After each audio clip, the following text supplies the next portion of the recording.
You ask Tiger to solve. This deals with linear equations with one unknown. The final result is x equals 4. Let's solve it step by step. Simplify the expression. Expand the parentheses. Swap sides.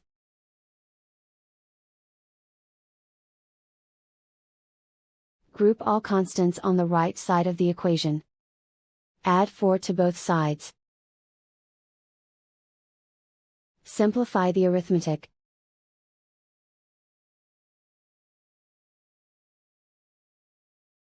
Isolate the x. Multiply both sides by -1. Remove the ones. Simplify the arithmetic. And so the final result is x equals 4.